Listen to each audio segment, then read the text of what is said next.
Our next keynote speaker is Dr. Lynn Keller. Dr. Keller's address is entitled, Remembering Her, the Goddess Theology of Carol P. Crest, Its Ethics and Politics, and Her Ecofeminist Social Justice Activism. Lynn Keller, PhD in philosophy from Yale University, is Emerita Professor of Philosophy, Religion, and Women's Spirituality at the California Institute of Integral Studies, and a goddess theologian and spiritual feminist philosopher committed to women's embodied spirituality and multicultural ecosocial justice. Publications include Ritual Path of Initiation into the Eleusinian Mysteries, Creed of the Mother Goddess, Women's Spirituality in Higher Education, Archaeomythology as Academic Field and Methodology, Divine Mistresses of Nature, Plants and Animals, an Ecofeminist Perspective, and Holy Lady Wisdom in Anatolia, Land of the Mothers. As Director of Women's Spirituality Graduate Studies at CIIS between 1998 and 2008, she also co-produced women's spirituality conferences, art exhibitions, concerts, and journeys. Welcome, Dr. Lynn Keller. Thank you, Annette, and thank you, Judith. I'm grateful to be here with everyone from so many countries around the world. I keep wanting to tell Carol about the response to the symposium for her. Well, I know she would be happy about it. My talk today is about remembering her, the goddess theology of Carol, its ethics, and Christ's political activism. Part 1, sharing our personal stories. Carol and I were friends for 51 years. We met as doctoral students at Yale University in autumn 1970. She was studying religion, I was studying philosophy. Because of the Vietnam War, there were new openings in graduate studies for women previously excluded by quotas. I invited a handful of women graduates to talk about the status of women at Yale, and Carol came to one of our lunches at the Commons Dining Hall. Our group grew quickly, and we initiated a legal suit against Yale with the Health, Education, and Welfare Federal Agency.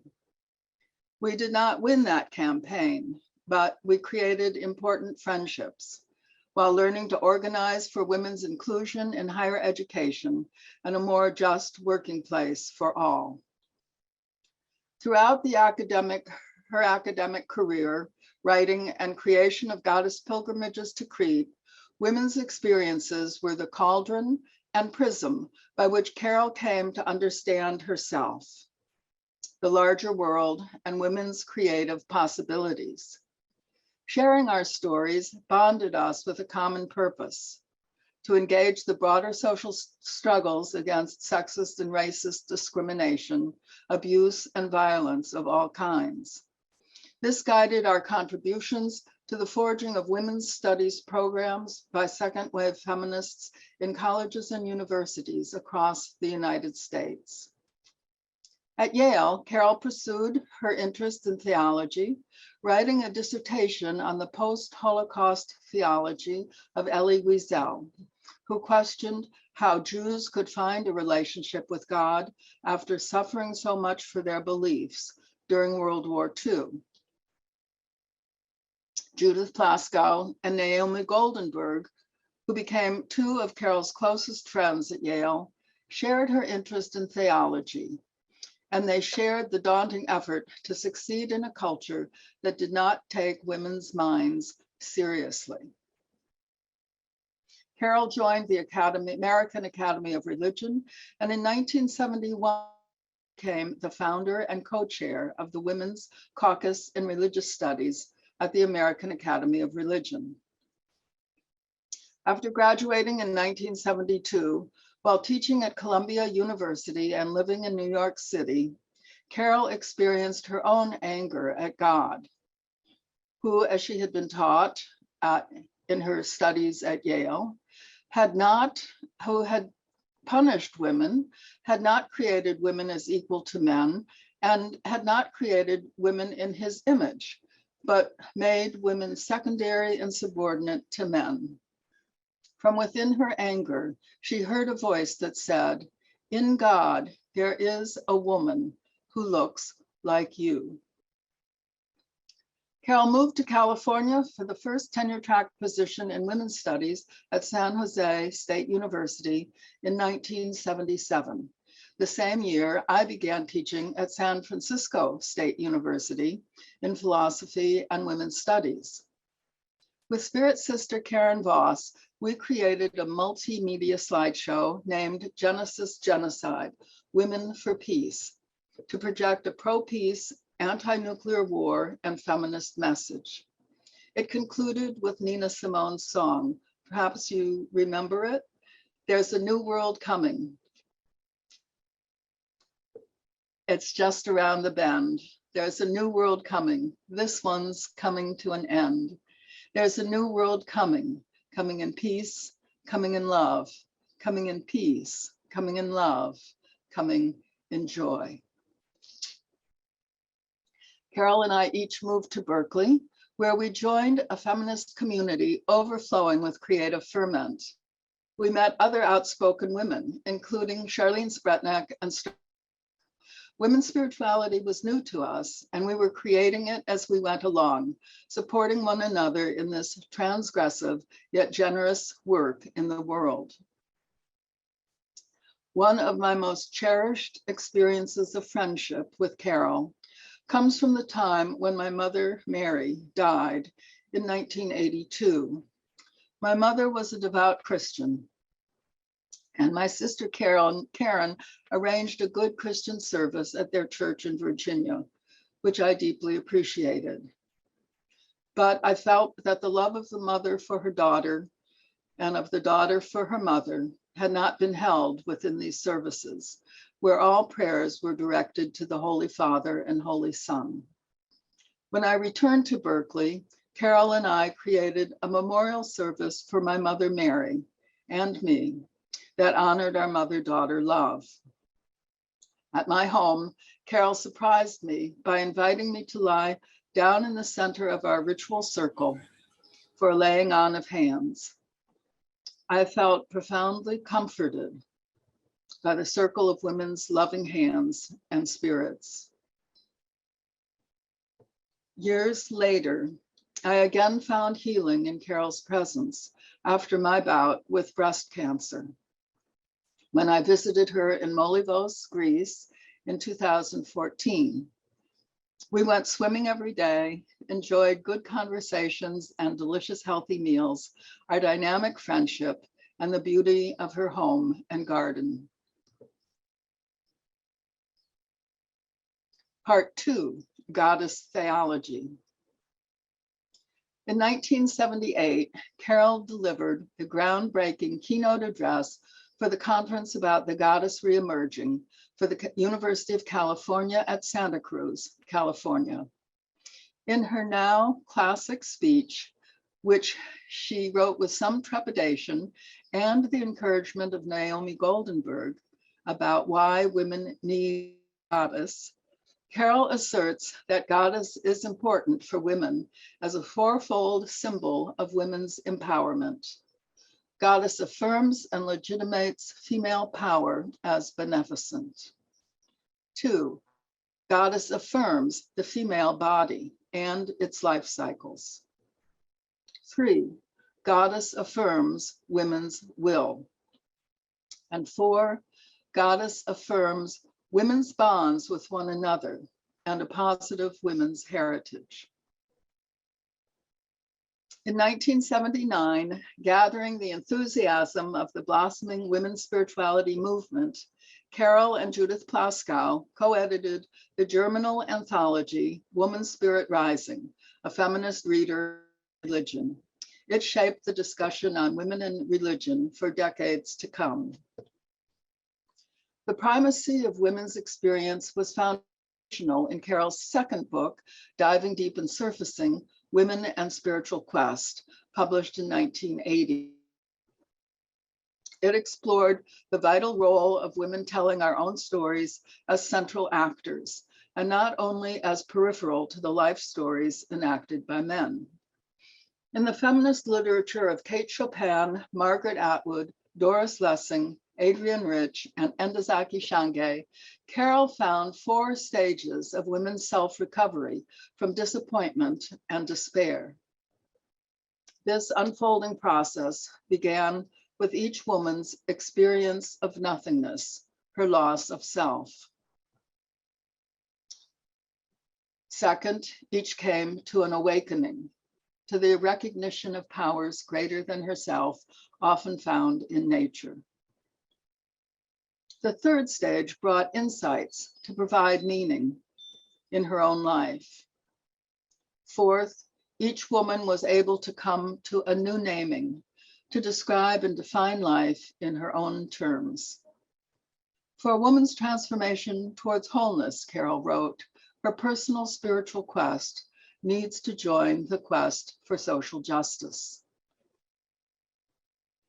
Carol was especially moved by the words of Saki Shange, I found God in myself, and I loved her fiercely. This affirmation became a crucial part of Carol's own self-recovery.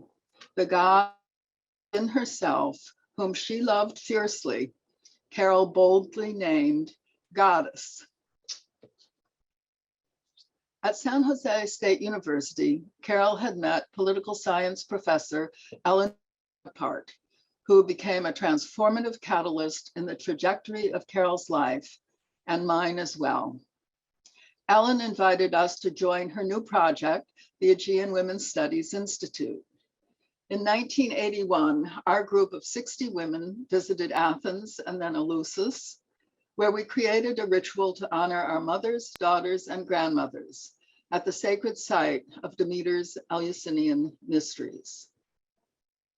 After this, we traveled to the island of Lesbos and the village of Molivos for 6 weeks of feminist studies on ancient goddesses, Greek philosophy and religion, and feminist utopian literature. Carol, Ellen, and I fell in love with Greece, the Greek way of life, the people and their hospitality. This redirected our lives onto paths far afield from what we first imagined for ourselves. Carol would move to Greece and write a series of books about Goddess, beginning with Laughter of Aphrodite, Reflections on a Journey to the Goddess, published in 1987. Because of my star-crossed love affair, I was reminded by a Greek woman colleague that Persephone did not have to stay in the underworld. This was a faith I wanted to believe in.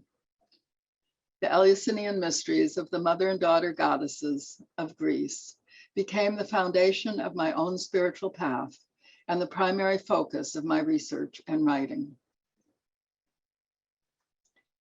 In 1988, Carol resigned her tenured position in women's studies at San Jose State, leaving behind the struggle for survival and prestige within academia, bravely moving to Athens and then Lesbos.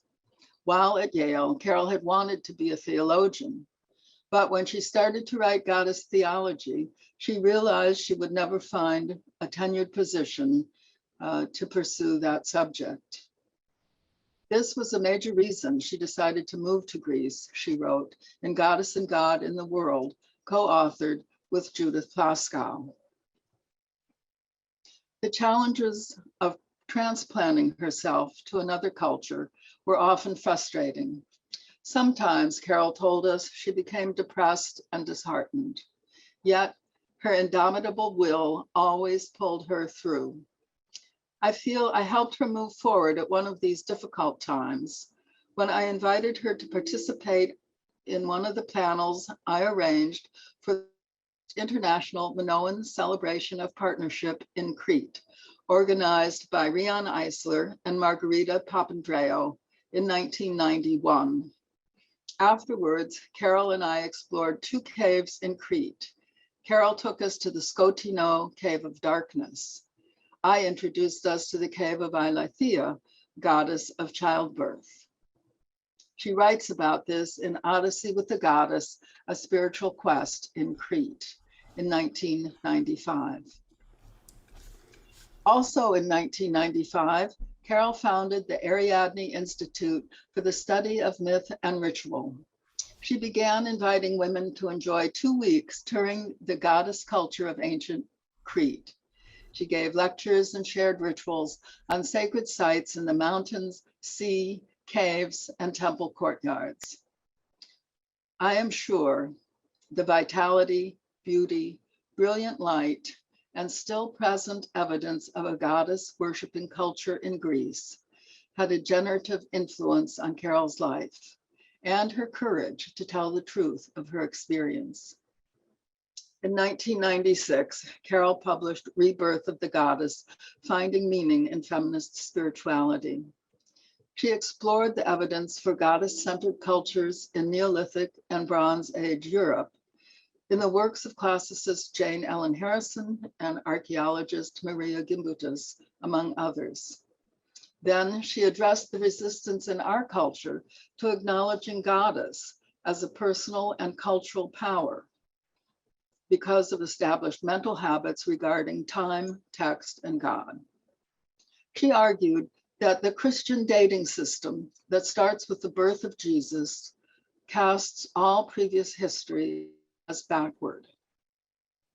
The over-reliance on written texts ignores the abundance of goddess imagery from prehistory, and the exclusive focus on a monotheistic God obscures the fact that people were goddess worshiping for thousands of years around the world before the rise of male-centered monotheistic religions.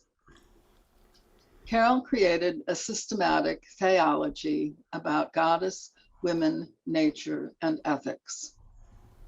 Her life experiences led Carol to the belief that the power of goddess as intelligent embodied love is the ground of being.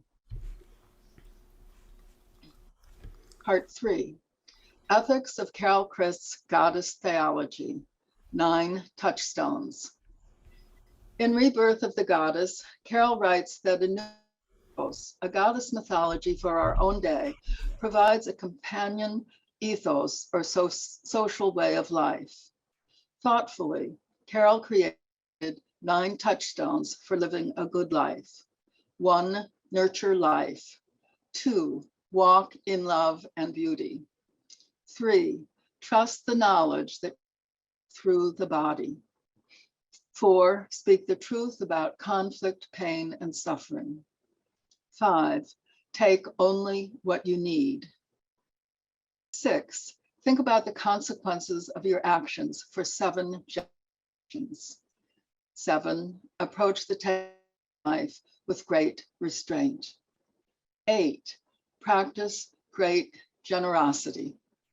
9, repair the web. These 9 touchstones can also be used as practical wisdom for guiding political action. Many people are calling for the vision, courage, strength, will, and perseverance needed to transform our society into one that is more compassionate, creative, and sustainable. Part 4, Carol Christ's ecofeminist social justice activism. Carol's love of nature was an essential dimension of her growing up in California, swimming in the Pacific Ocean, then the Aegean Sea, and creating gardens for her homes in San Jose, Lesbos, and finally Crete. Carol's ecofeminist and humanitarian activism in Greece demonstrates how to take goddess beliefs and ethics and turn them into political action. During recent years in Lesbos, Carol joined the Green Party of Greece and campaigned with them to save a marshland bird sanctuary from being filled in by developers for tourism. This campaign was successful, and the marshlands, the stopover site for thousands of birds migrating between Africa and Northern Europe, spring and fall, have been protected by regulations of the European Union. More recently, when ongoing war and the humanitarian crises in Syria resulted in many thousands of refugees fleeing across Turkey to find asylum in Europe, the island of Lesbos became a primary entry point. Carol told me on one of our many international Skype calls, she had been busy washing laundry for refugees. She talked about how divided her hometown of Molivos had become between those who wanted to provide compassionate care for the immigrants and those who wanted nothing to do with them but see them forced away. Even after Carol moved to Crete, she continued to support work in Molivos, the refugees, and protect them from harm. During her final month of life, Ellen Bonaparte was a strong support and ally for Carol, along with another best friend, Alexis Masters. They were with Carol when she died, July 14, 2021, at her home in Heraklion. Alexis at her bedside and Ellen on the phone. When Carol's mother was dying from cancer, Carol felt at the moment of her mother's death a fullness of love. Because of the loving presence of Alexis and Ellen and other close friends who supported Carol during her struggle with cancer, she was able to share with them the love that is the ground of our being. Part 5, Epilogue. Although traditional academia did not hire Carol as a goddess theologian into the tenured ranks, she was hired by several universities as a visiting scholar or visiting lecturer. The Catholic Institute of Integral Studies in San Francisco had brought her to teach as a Rockefeller visiting professor in 1994. And she continued teaching in the Women's Spirituality Graduate Studies program, helping shape its early curriculum, attract students, and raise monies for the program. For the 10 years I was director of the Women's Spirituality program, and afterwards, Carol taught regularly for us, including courses on goddess theology and God theology, and ecofeminist philosophy and activism. Crete was for Carol a spiritual homeland, where she felt a kinship, a sense of belonging. She came to know ancient Crete as what she called an egalitarian matriarchal society that was peaceful, prosperous, artistic, and nature-loving. Carol was a visionary far ahead of her time, a courageous theologian, brilliant thinker, eloquent writer, and spiritual ecofeminist social justice activist. She exemplifies intelligent embodied love.